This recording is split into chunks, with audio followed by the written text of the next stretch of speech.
Hello and welcome, my submerged leaves. Today we have some exciting stuff going on, and because of that, why wait any longer? Let's jump right into the episodes. Episode 57, Ghost Taxi. Of course, the episode has to start with Gammamon being adorable as, well, all the time. So, nothing more to say about this, it's just cute. Now, they were watching a play by their sister school and Kota being Kota. Yeah.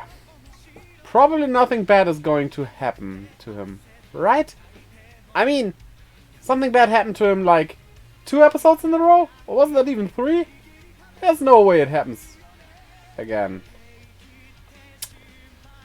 Well. See? Nothing bad happened to him. He just sees something bad that happened, and that's different, right? Well, he gets dragged into the taxi, which includes Cerberusmon and Lilithmon. Actually, knowing Kota, he probably likes Lilithmon though. He probably looks at pictures of her on DeviantArt. And, well, thanks to this being an AI car, because they seem to be pretty much common in this world, he can drive them to where he found the angels, who are of course not actual angels, but like, try explaining that to a demon lord, I guess, and puts in the address of the school. So they go back there. Good thing that Hiro also is there, because he forgot his phone earlier. But they have Gammamon with them, which isn't with Hiro, so this might get wild. Well, Gammamon wakes up and tries to help Kota, but the most important thing is that Lilithmon here drops the word of Digimon in front of Kota. That guy really deserves to get an explanation on what Digimon are, because, like, he is in this stuff so deep by now. He should know, just for his own safety.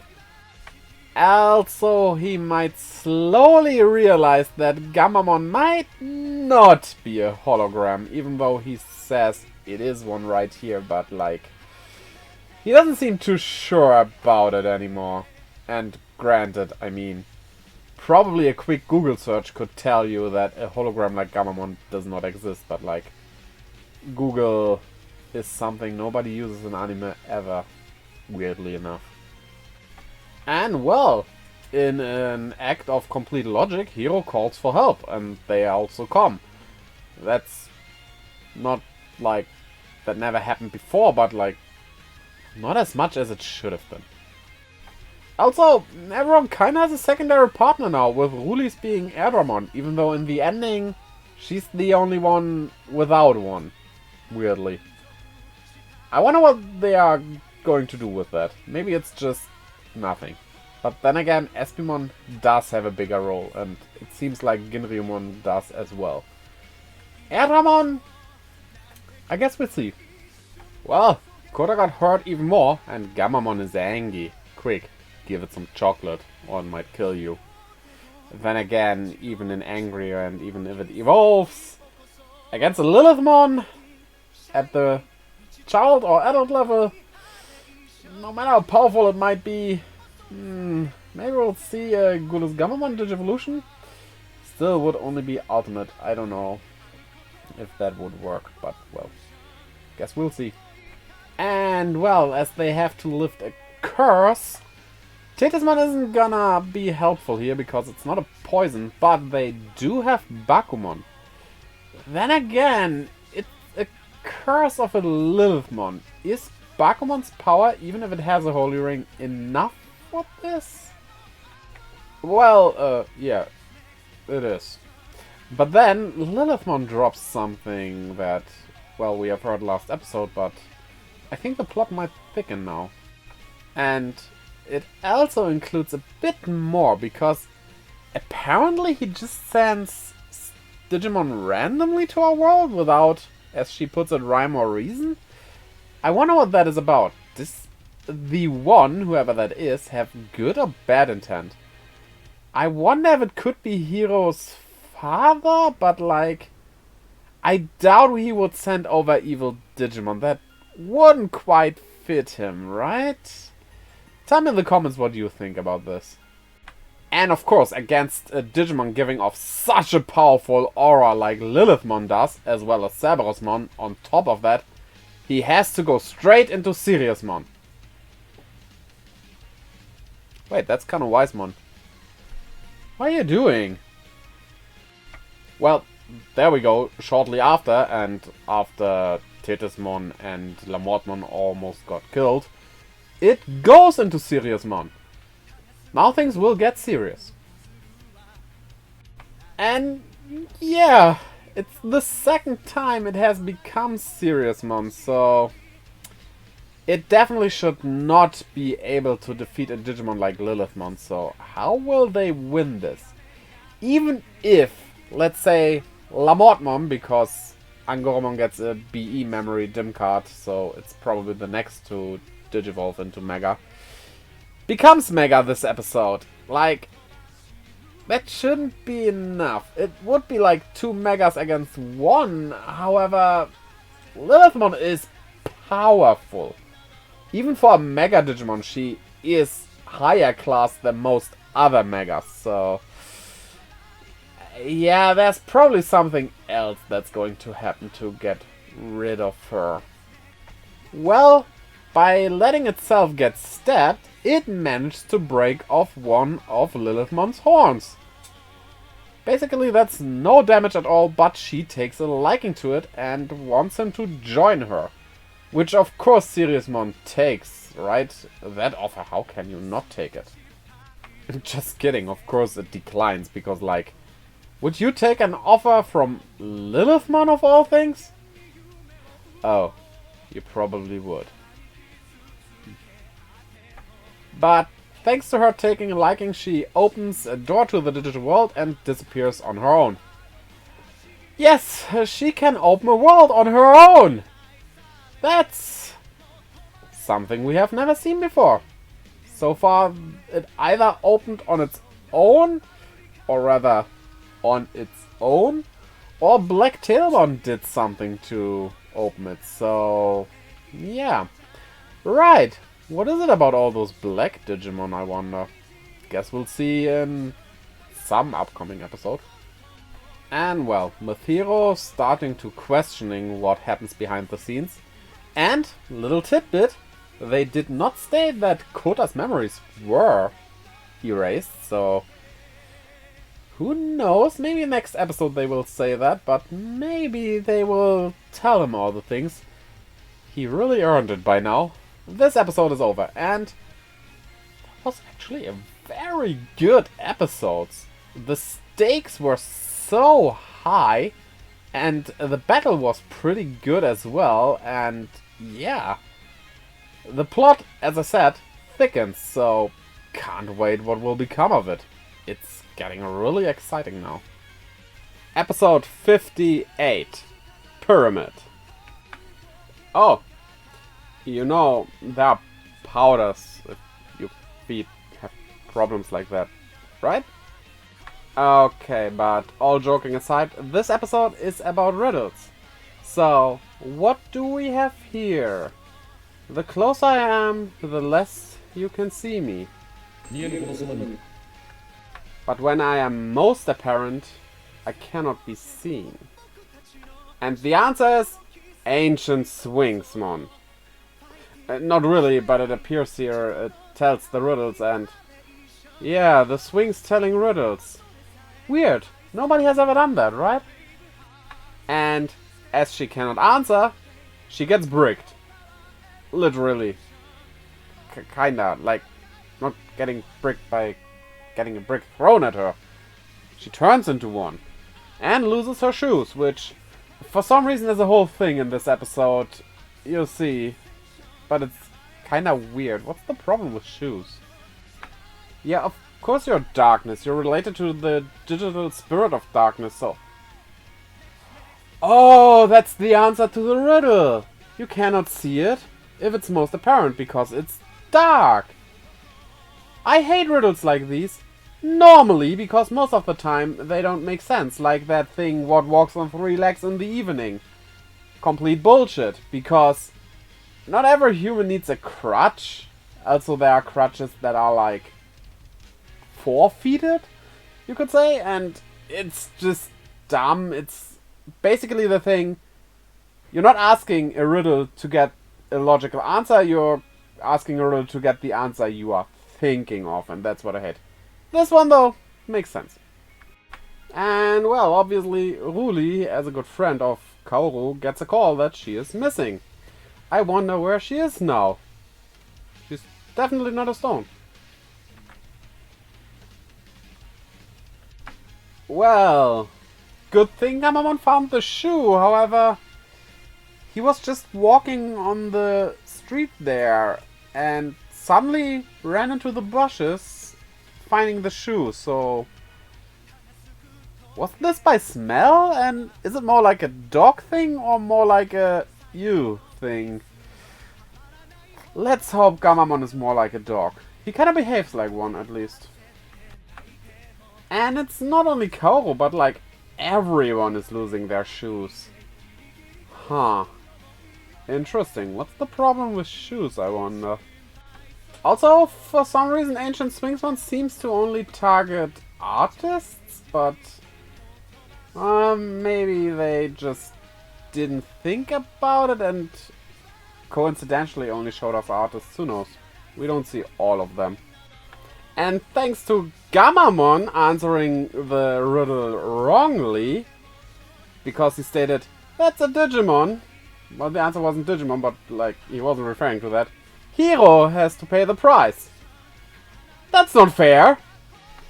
And Kyo was also turned into stone. Only Angoramon can fight this ultimate level strength Digimon now, huh? I guess we are going to see some new evolution. It turns human into bricks and builds a pyramid out of them.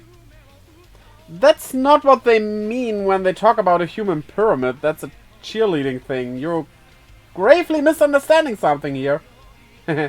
Gravely. You see, because a pyramid is a grave and all that, and that's funny. Oh yeah, never thought about it, but Mamimon is obviously also ancient Egyptian. I mean, it clearly gives it away with that machine gun.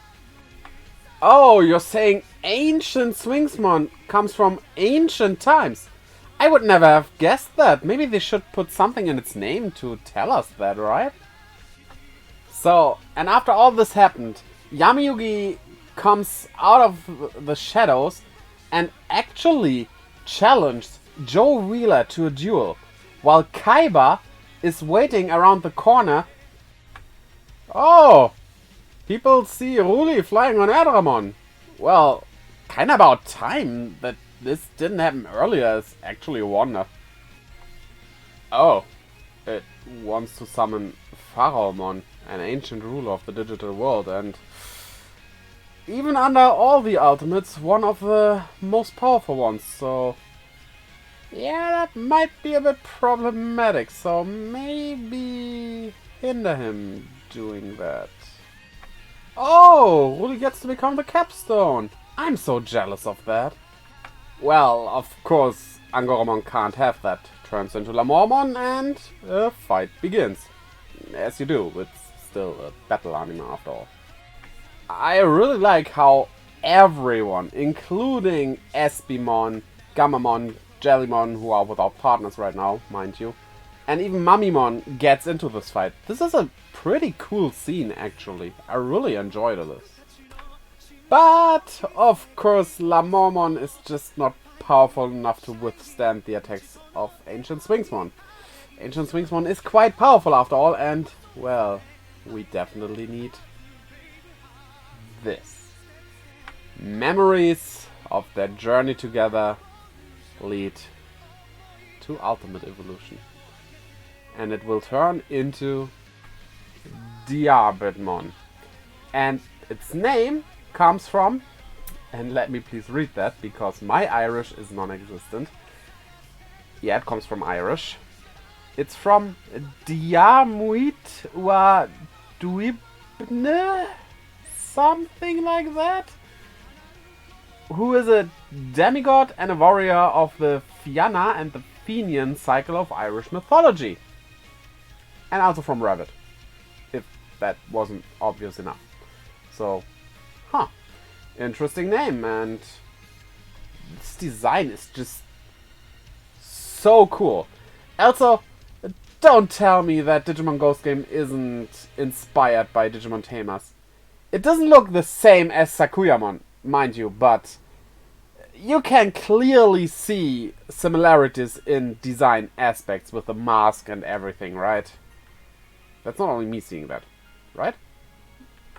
You do. And you look stylish while doing it. And you also have pretty cool attacks. Also, I always say that Gabumon, in its main Digivolution form, does Digivolution sit-ups because it's 2-legged, 4-legged, 2-legged, 4-legged.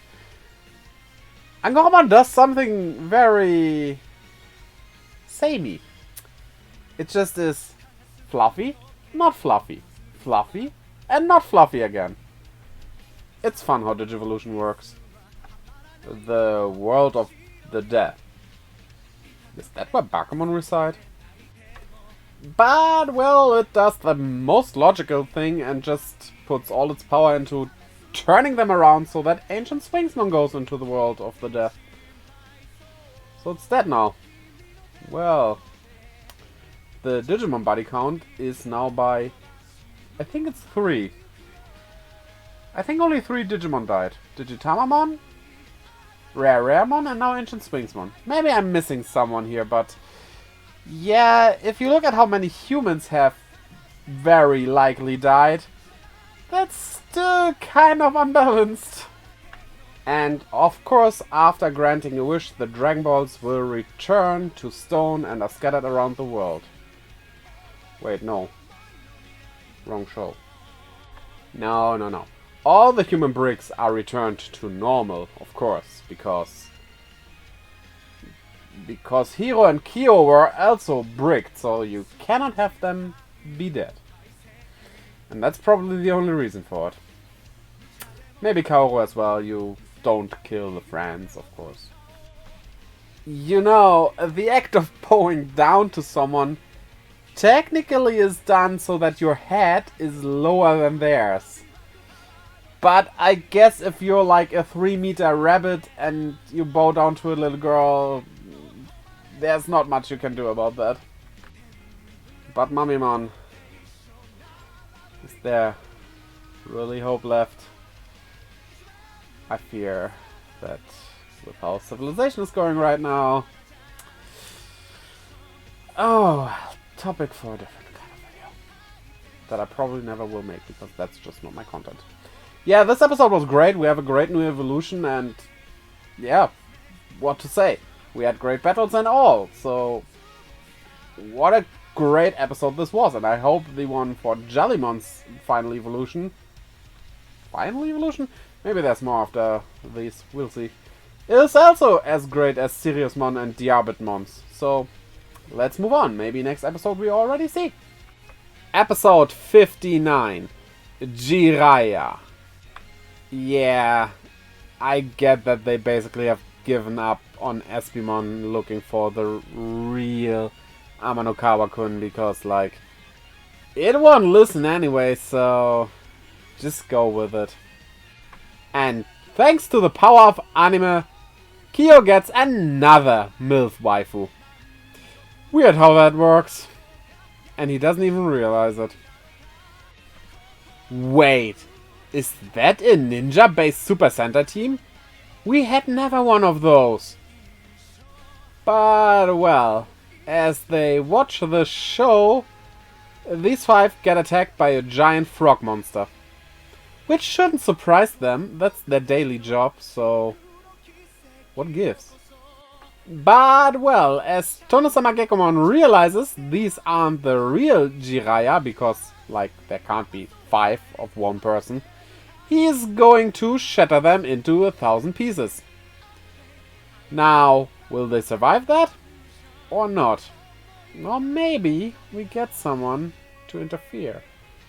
Yes, thanks to Kyo interfering, Tonosama Gekomon now thinks that he is the real Jiraiya. Because he's so heroic. Well, you'll be in for a surprise. And not a good one. And as Kyo, riding on the back of this creature, sinks into its flesh, he realizes he's not the first. It has faces all over its back and doesn't even realize that they are there. Oh. But I guess they are okay because Kyo will be okay? That's usually how it goes. And I know he can't do much, but this is at least the third human he witnesses dying due to Tonosama Gekomon's doing, so... yeah, he shouldn't act like this, I guess. But like I said, what can he really do, so... gonna cut him some slack, I guess. Oh, and this girl, Meru, has seen everything. And now she knows about Digimon. Kinda. Yeah, don't take away anything that is owned by Jellymon. It doesn't like that very much. And yes, I guess Kyo is like an item for her. Kinda. And as Tonosama Gekomon is sad because Jiraiya left him alone again, even though that's totally not what happened, but like, it doesn't really realize, it materializes! That can't be good. And well, of course it comes to battle, but like, it's just a Tonosama Gekomon. They don't need to use their ultimate levels. Which is fine, it would way be overdoing it. But like, can we see them more now that they were introduced on the other hand? So, maybe next episode. Oh, we do still have that time limit. I thought with the ultimate evolution that is gone, but Jellymon can't evolve. These two can't now as well. So I guess there's only one possibility. Yes, this is another Gulus Gamamon episode. And who knows, maybe we see it evolve as well, because that's very likely going to happen at one point, so maybe here? Also, we have some more watchers. Yeah, but no new black Digimon this time around, just the black versions of Agumon and Galgomon, which we already have seen previously, but they are definitely connected to Gulus Gamamon in some way. Oh well, Gulus says that it wants to sync with Hero. Whatever that exactly means, but if he does, he will rip open Tonosama Gekomon's back to get Kyo out. If not, he will just kill all of them. Oh. Oh no. Who can save this now? Oh, of course, the most heroic of all Digimon. Gekomon.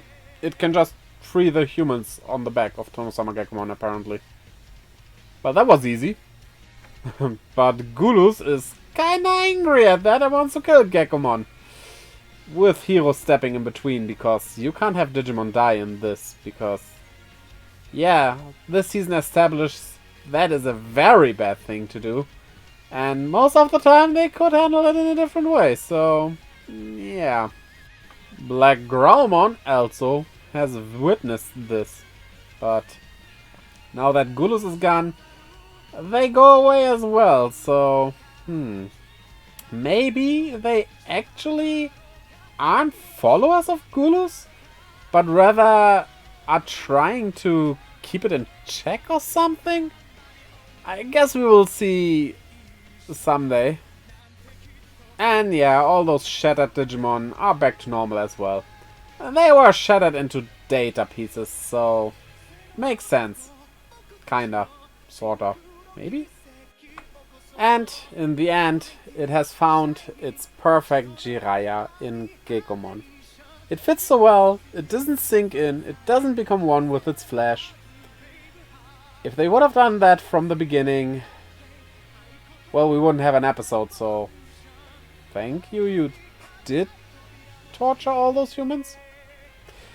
Okay, well, this episode was okay.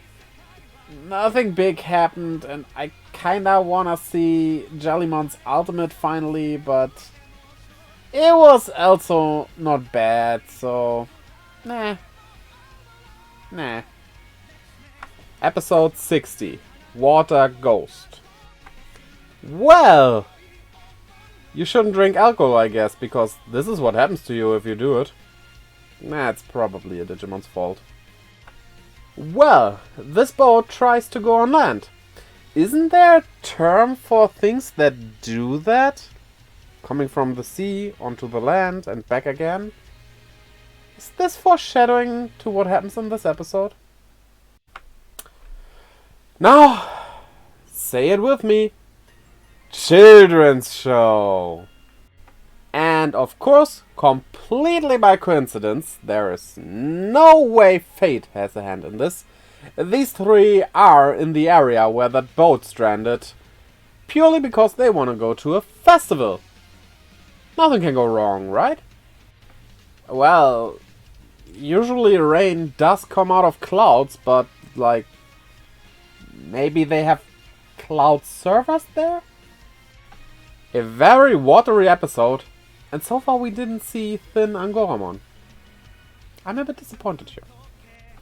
I mean, he's not right, but also not that wrong either. Huh. Oh, so for once it's not Jellymon's fault. Good. Huh. She's talking about the 2 episodes where we had the ultimate evolutions. Probably doesn't mean anything. I wonder though, was he trying to play smoke on the water? Oh look! Submarimon! That was kind of unexpected. Probably not the evil guy of the episode, because like, an evil Submarimon? I doubt they would actually do that. So, the culprits are a group of Hanyomon. I was hoping for Jellymon's ultimate evolution, but maybe not? I never thought about this, but like, when it leaves its cockpit open, you could use it as a boat like this. Definitely, they just never did, but yeah, that's kinda cool actually. Yeah, the mouth is sewn shut. That's a Digimon. An evil version of Marinangemon. I did not expect to see this, but I do like it. Doesn't do that much, but like, why not have an evil version for Marinangemon as well? Like, is this Marine Devimon? No, because that already exists and looks very different. Oh, and the horror vibes are strong with this one. You see, the name Cthulhamon actually comes from the daughter of none other than Cthulhu. It's his daughter. Little demonic angel daughter. I guess this means nobody dies, and with Kyo being alone, and that new enemy. And Kyo has some newfound courage, like actually wanting to fight, and especially fighting against being afraid of the enemy in front of him. And that kind of character growth, as well as reminiscing about what he and Jellymon did together all the time, well, it still doesn't lead to evolution. I'm trying to get somewhere here, but this just goes on, but like, he's riding Submarimon now, basically giving him another secondary partner after Ryudamon, or Ginryumon now, which, guess this is just for this one episode though. But we will get there. Because Kyo has fallen into the water, and other than with the other two, Jellymon doesn't revert back from Tethysmon to Jellymon, because it isn't defeated like the others were before, but with Kyo in danger, Integer doesn't overflow, but emotions. And yeah, this evolution sequence again is pretty cool. You're not that cool though, Kyo. But I would post like that as well, probably. So, moving on. And then we have Amphimon, which is a pretty great design. I like that it looks like a diving suit mecha in pink. The name though, at first I thought, well, we have Sirius, one of the brightest stars in the galaxies. The name I'm not trying to pronounce, which is a hero of Irish folklore. And then an amphibian. Yeah, that seemed a bit underwhelming. However, Amphimon also apparently comes from Amphitrite, which is a goddess of the sea of Greek mythology and a wife to Poseidon. So, if that is the case, and it probably is, it fits in pretty well again, and isn't as underwhelming as it first seems to be. But yeah, now we have the three ultimates finally assembled. And its behavior is just kind of awesome. I really enjoy her. I don't even know how to put it, personality. It's just so energetic. Also, I love the scenery of the fight being in a submerged city. You don't see that very often, and it's kind of cool, to be honest. Oh yeah, a kick in that position with a charge of energy on the foot is called Rai-Bang attack. Like rider, like Kamen Rider and kicking. That is so on purpose, and I so love this. And after it's defeated, just telling Cthulhumon, that's not Cthulhumon, it's Cthulhamon, that it should learn to love humans fixes everything. Okay, I guess. Then, moving on. And in the end, they do get their photo shoot without learning anything about the one who sent the Digimon to the world, because Cthulhamon did not know. This episode was actually pretty good. I really enjoyed it like the others with the evolutions, so very nice. So, what did you think about these episodes? Tell me in the comments down below. Also, do a Rai-Bang attack on the like and subscribe button, as well as the little bell to keep updated whenever I upload a new video. And check out the links in the description below leading to my Twitter, Instagram and Discord, where I post stuff, keep you updated, all the good things, as well as to my merch store where you can get stuff like that hoodie, which is very comfy, and to my Twitch, where I livestream every Friday, Saturday, Sunday and Monday. On Saturdays it's Digimon World right now. So, I hope to see you over there as well, and until next time, bye-bye!